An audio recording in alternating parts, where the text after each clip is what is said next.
പിതാവിൻ്റെയും പുത്രൻ്റെയും പരിശുദ്ധാത്മാവിൻ്റെയും നാമത്തിൽ പരിശുദ്ധമ്മയുടെ മധ്യസ്ഥത്തിന് നമ്മൾ തന്നെ സമർപ്പിക്കാം. ഏറ്റു പ്രാർത്ഥിക്കുക. അമ്മേ പരിശുദ്ധ അമ്മേ, അമ്മേ പരിശുദ്ധ ദൈവമാതാവേ, അന്ന് അങ്ങ് കൃപാസനത്തിൽ പ്രത്യക്ഷപ്പെട്ട് വരാൻ പോകുന്ന മഹാദുരന്തത്തിൽ നിന്ന് രക്ഷപ്പെടാനും എല്ലാവർക്കും വേണ്ടി പ്രാർത്ഥിക്കുവാനും ആവശ്യപ്പെട്ടിട്ട് 20 വർഷം തികയുന്ന ഈ വേളയിൽ കൃപാസനത്തിലൂടെ ഞങ്ങൾക്കും ഈ ദേശത്തിനും അങ്ങ് മധ്യസ്ഥം തേടി തന്ന എല്ലാ അനുഗ്രഹങ്ങൾക്കും കൃപകൾക്കും ഞങ്ങളിപ്പോൾ ഹൃദയം നിറഞ്ഞ നന്ദി പറയുന്നു. അമ്മേ പരിശുദ്ധ അമ്മേ, ജപമാല മാതാവേ, സകല കൃപാസനം പ്രാർത്ഥനകളോടും ചേർത്ത് ഞങ്ങളിപ്പോൾ പ്രാർത്ഥിക്കുന്ന ഈ കുടുംബത്തിന്റെ പ്രത്യേക നിയോഗം. നവംബർ 30 ശനിയാഴ്ചയാണ്. ഈ മാസത്തിന്റെ അവസാനമാണ്.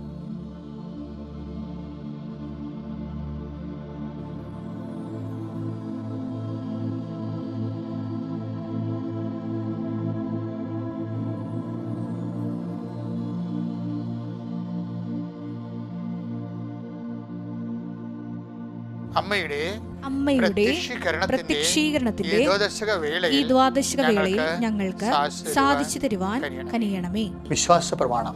സർവശക്തനായ പിതാവും ആകാശത്തിന്റെയും ഭൂമിയുടെയും സൃഷ്ടാവുമായ ദൈവത്തിൽ ഞാൻ വിശ്വസിക്കുന്നു.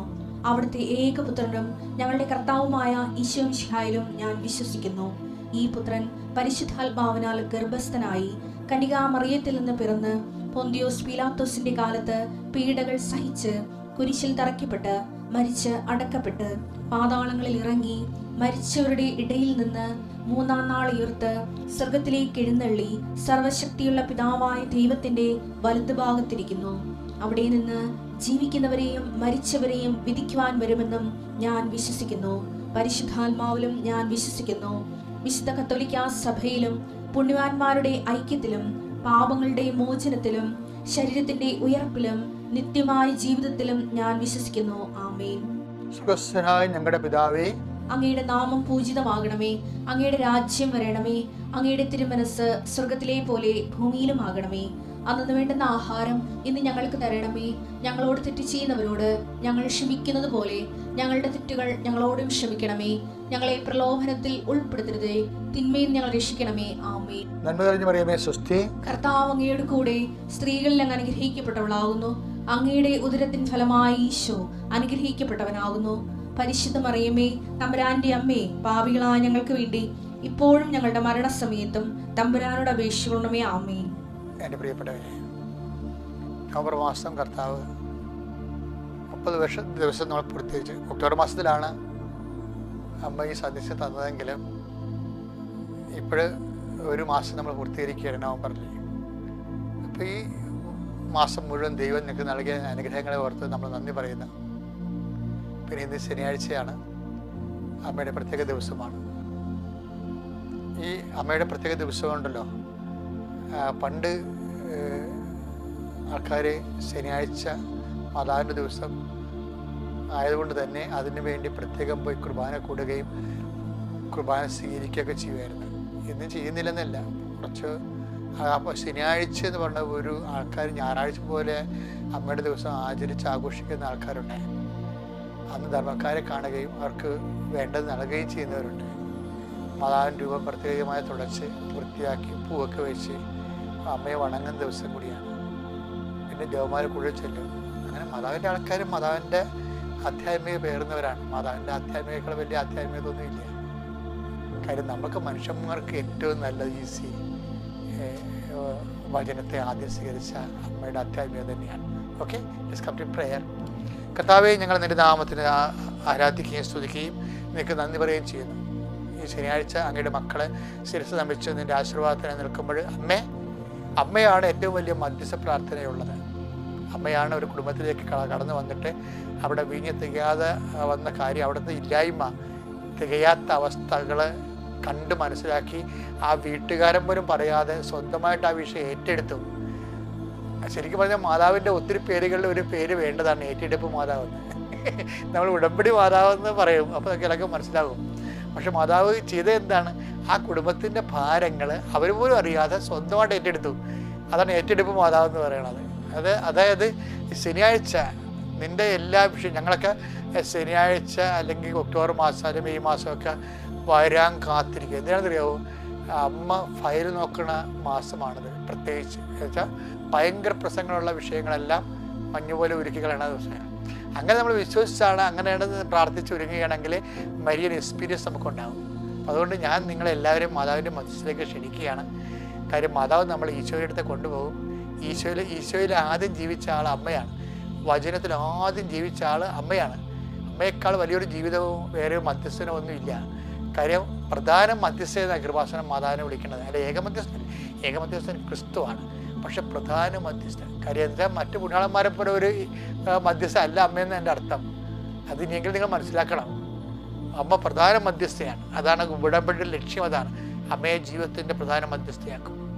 യേശുവിന് നമുക്ക് ഇടയ്ക്ക് നിൽക്കുന്നത് അമ്മയാണ്. അമ്മയേക്കാൾ വലിയ മധ്യസ്ഥമില്ല. ഞാൻ ശനിയാഴ്ച കൊണ്ടാണ് ഇങ്ങനെ നിങ്ങളോട് സംസാരിക്കുന്നത്.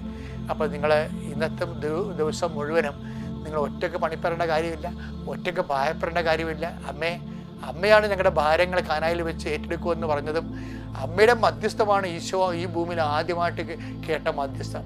ഈ ഭൂമിയിൽ ഈശോ ആദ്യമായിട്ട് കേട്ട മധ്യസ്ഥം അമ്മയുടേതാണെങ്കിൽ സ്വർഗം കേട്ട മധ്യസ്ഥം അത് തന്നെയാണ്. അതുകൊണ്ട് തന്നെ അമ്മയുടെ മധ്യസ്ഥത്തിൽ ക്രിസ്തു വഴി ഈ പ്രാർത്ഥനകൾ ഞങ്ങൾ പരവിധാനം സമർപ്പിക്കുമ്പോൾ അതിനേക്കാൾ വലിയൊരു പ്രാർത്ഥന ഫോർമുല ഇല്ല. ഞങ്ങൾ വിശ്വസിക്കുന്നു. ദൈവമേ, ഈ കുടുംബങ്ങളെല്ലാം നൂറുകണക്കിന് ലക്ഷക്കണക്കിന് മനുഷ്യരാണ് ഇപ്പോഴും ഈ ശുശ്രൂഷയെ പങ്കെടുത്തുകൊണ്ടിരിക്കുന്നത്. അവരെല്ലാവരും അത് പങ്കെടുക്കുകയും ആ പങ്കെടുക്കുന്ന ഓരോ മക്കളും ആശ്രയം വെച്ചിരിക്കുന്ന ഓരോ മക്കളുടെ മേലും ദൈവത്തിൻ്റെ കരുണ, മനസ്സ്, ശരീരം, ആത്മാവ്, ജീവിതം എല്ലാ മണ്ഡലങ്ങളിലും യാത്ര, അതുപോലെ തന്നെ ചർച്ചകൾ, മീറ്റിങ്ങുകൾ, യോഗങ്ങൾ, സമ്മേളനങ്ങൾ, എവിടെയെല്ലാം അങ്ങനെ മക്കൾ പോകുന്നു അവിടെയെല്ലാം അവിടെ കൂടെ ദൈവത്തിൻ്റെ സാന്നിധ്യം ഉണ്ടാകാനും സാമ്പത്തിക ക്രയവിക്രയങ്ങൾ, വിനിമയങ്ങൾ, വ്യാപാരങ്ങൾ, വ്യവസായങ്ങൾ, അതിനുവേണ്ടിയുള്ള നീക്കുപോക്കുകൾ, ചർച്ചകൾ, യാത്രകൾ, സംരംഭങ്ങൾ, കയ്യൊപ്പുകൾ, ഒപ്പിടേണ്ട അവസ്ഥകൾ, രജിസ്റ്റർ ചെയ്യേണ്ട അവസ്ഥകൾ, എന്തെല്ലാം വിഷയങ്ങൾ, വേറെവർ യു ഗോ, നീ പോകുന്ന ഇടത്തെല്ലാം ഞാൻ നിന്നെ ഉണ്ടായിരിക്കും എന്ന് ദൈവത്തിൻ്റെ ചൈതന്യവും ശക്തിയും ഇന്നും മുഴുവനും കർത്താവിൻ്റെ ചൈതന്യമായി നിങ്ങളിൽ രാത്രി വിശ്രമിക്കാൻ എത്തുന്നവരെയുള്ള എല്ലാ ഭൗതിക ദൈവിക സംരംഭങ്ങളെല്ലാം കർത്താവിൻ്റെ വെളിച്ചം നിറയട്ടെ എന്ന് പ്രാർത്ഥിക്കുന്നു. എല്ലാ ഭാരങ്ങളും ക്ലേശങ്ങളും യേശു ക്രിസ്തു നീങ്ങിപ്പോട്ട് കൽപ്പിക്കുന്നു. Lord infuse your spirit of power and grace. നമ്മൾ ഇന്ന് വായിക്കാൻ പോകുന്ന സുവിശേഷം, സന്ദേശം നവംബർ 30 ശനിയാഴ്ച, ലുക്കായുടെ സുവിശേഷം 2:20. തങ്ങളോട് പറയപ്പെട്ടതുപോലെ. ഇത് ആട്ടടേമായിട്ട് സംഭവം കേട്ടോ. അതായത് നമ്മൾ നത്താൾ പെരുന്നാളിന് ഒരുങ്ങിക്കൊണ്ടിരിക്കുകയാണ്. നാളെ ഡിസംബർ 1 തീയതിയാണ്. അപ്പോൾ ഇപ്പോൾ തന്നെ നമ്മളൊരു ഡിസംബർ ക്രിസ്മസ് മാസത്തിലേക്ക് പ്രവേശിക്കുകയാണ്. അതാണ് തങ്ങളോട് പറയപ്പെട്ടതുപോലെ കാണുകയും കേൾക്കുകയും ചെയ്ത ആട്ടടേമാർ വന്ന് പുൽത്തൊട്ടിയിൽ കണ്ട് ഈശോനെ അമ്മയും കണ്ടതാണ് ഈ വിഷയം. തങ്ങളോട് പറയപ്പെട്ടതുപോലെ കാണുകയും കേൾക്കുകയും ചെയ്ത സകല കാര്യങ്ങളെയും കുറിച്ച് ദൈവത്തെ മഹത്വപ്പെടുത്തിക്കൊണ്ട് സ്തുതിക്കുകയും ചെയ്തുകൊണ്ട് ആ ഇടയന്മാർ തിരിച്ചുപോയി കാര്യമാണ്. പക്ഷെ എങ്ങനെയാണ്? തങ്ങളോട് പറയപ്പെട്ടതുപോലെ സകല കാര്യങ്ങൾ തങ്ങൾ കാണുകയും കേൾക്കുകയും ചെയ്ത സകല കാര്യങ്ങളെ ഓർത്തുകൊണ്ട് ദൈവത്തെ സ്തുതിക്കുകയും മഹത്വപ്പെടുത്തുകയും. അപ്പോൾ ഇത് എന്ത് സംഭവം എന്നറിയാമോ? ഞാൻ ഈ വചനം ആദ്യം വായിച്ചപ്പോൾ എൻ്റെ മനസ്സിൽ തറച്ച സംഭവം ഇത്രയേ ഉള്ളൂ. സകല കാര്യങ്ങളെക്കുറിച്ചും എന്താണ്? ദൈവത്തിന് നന്ദി കരയറ്റുകയും മഹത്വപ്പെടുത്തുകയും ചെയ്യേണ്ടതാണ്. അല്ലാതെ നല്ല കാര്യങ്ങൾക്ക് വേണ്ടി മാത്രമല്ല, സകല കാര്യങ്ങൾക്കും ശരിക്കും പറഞ്ഞാൽ ആട്ടടയന്മാർക്ക്, പൂജരാജക്കന്മാർക്ക് കിട്ടി ഒരു ആനുകൂല്യം കിട്ടാൻ പാവപ്പെട്ട കക്ഷികളാണിത്. പൂജരാജക്കന്മാർക്ക് അവർക്ക് നല്ല നക്ഷത്രമൊക്കെ തെളിച്ച് ദൈവം ആഘോഷമായിട്ടാണ് അവരെ കൊണ്ടുവന്നത്. ഈ പാവപ്പെട്ട മനുഷ്യർക്ക് അത് കിട്ടിയില്ല. പക്ഷെ മാലാഖ അവരെ കണ്ടു. അത് വരെ സത്യമാണ്. അപ്പം ആ മാലാഖ കണ്ടു എന്നുള്ള കാര്യം ഭയങ്കരമായ ഒരു ഇതാണ്. അപ്പം അതിൻ്റെ അകത്തോടെ നന്മയെന്ന് പറയുന്നത് അതുൾപ്പെടെ ദൈവത്തിൻ്റെ വെളിപാട് എളിയവർക്ക് ആദ്യം ദൈവം വെളിപ്പെടുത്തിയ അതാണ് സകല കാര്യങ്ങളും ഉള്ളത്. പക്ഷേ പ്രാകൃതമായ മനുഷ്യരെ കണ്ടിട്ട് മിക്കവാറും ആരാണെന്ന് പോലും ചിലപ്പോൾ അവർക്ക് കൊടുക്കേണ്ട ഒരു ഔന്നത്യമോ അംഗീകാരമോ സംസാരമോ അവരുടെ സ്വീകരണമോ സ്വാഗതമോ ഒന്നും കൊടുക്കാനുള്ള മാനസികാവസ്ഥയിലല്ല അമ്മ. അവരമ്മയാണല്ലോ കണ്ടത്. അപ്പോൾ അമ്മയെ ഈശോനെ അല്ല കണ്ടത്. അപ്പോൾ അവിടുത്തെ സിറ്റുവേഷൻസ് ഇവർ വെൽക്കമിങ് അല്ല. ശരിക്കും പറഞ്ഞാൽ അവരൊരു പ്രാകൃതമായ അമ്മയ്ക്കാണെങ്കിൽ അതൊരു നെഗറ്റീവ് ഫീലിംഗ് ആണ്. എന്ന് വെച്ച് കഴിഞ്ഞാൽ വളരെ കാര്യം വെച്ചാൽ വളരെ സുന്ദരമായ രീതിയിൽ ട്രീറ്റ് ചെയ്യപ്പെടേണ്ടതാണ്. കാര്യം പ്രസവം കഴിഞ്ഞ് പെറ്റതറിയാൻ വേണ്ടി വരുന്ന ആൾക്കാരാണ്. ബന്ധുക്കൾ സ്വന്തപ്പെട്ടവരല്ലേ ആ സമയത്ത് വരണത്. അവർ സമ്മാനങ്ങൾ കൊണ്ട് വരണതിന് പകരം ഒരു ബന്ധവുമില്ലാത്ത പരിചയമില്ലാത്ത കുറച്ച് പ്രാകൃത മനുഷ്യർ ഒന്ന് നോക്കി വെച്ച് പോകും. പക്ഷേ നോക്കി വെച്ച് പോകുമ്പോൾ അവർക്കും റെസ്പോൺസ് കിട്ടുന്നില്ല, മര്യാദ തിരിച്ച് റെസ്പോൺസ്. നമ്മുടെ ജീവിതം ഇങ്ങനെ ചില സമയത്ത് നിറം നഷ്ടപ്പെട്ട് കാണും. ജീവിതത്തിൽ നിറം നഷ്ടപ്പെട്ട് കാണും.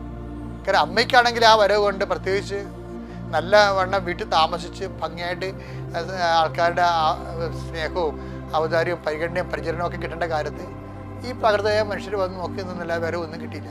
അമ്മ അത് ഹൃദയത്തിൽ സംഗ്രഹിച്ചു. ആട്ടിടയന്മാർ ഹൃദയത്തിൽ സംഗ്രഹിക്കണേക്കാൾ ഉപരി ആട്ടിടയന്മാരെ കുറിച്ച് പറയണത് അവരോട് പറയപ്പെട്ട അവർ they are happy what they have felt. അവർക്ക് അവിടെ കിട്ടിയതിനെ കുറിച്ച് അവർ വളരെ ഹാപ്പിയാണ്. അവർ കണ്ടതുപോലെ പറഞ്ഞതുപോലെ കണ്ടല്ലോ പിള്ളക്കച്ചി പൊതിഞ്ഞ് പുൽത്തൊട്ടി കിടന്നിരിക്കുന്ന ഇവരായിരിക്കും രാജാവെന്ന് അവിടെ മനസ്സിൽ അങ്ങോട്ടും ഇങ്ങോട്ടും പറഞ്ഞു.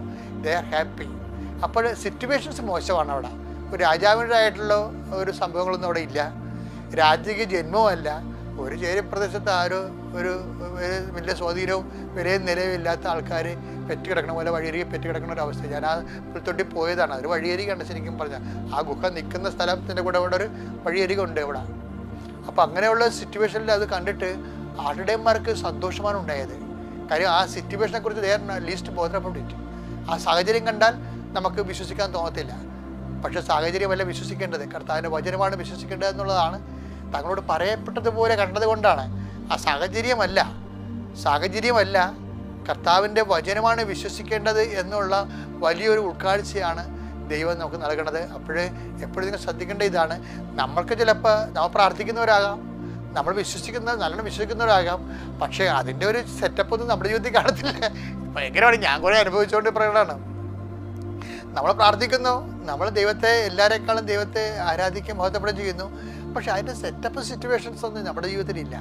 നമ്മൾ പ്രാർത്ഥിക്കാത്ത മനുഷ്യരെ പോലുള്ള അനുഭവങ്ങൾ നമുക്കുണ്ടാകണം. Still we believe in it, we will trust in it, still we get through it. അതിലൂടെ കടന്നു പോവുകയാണ്.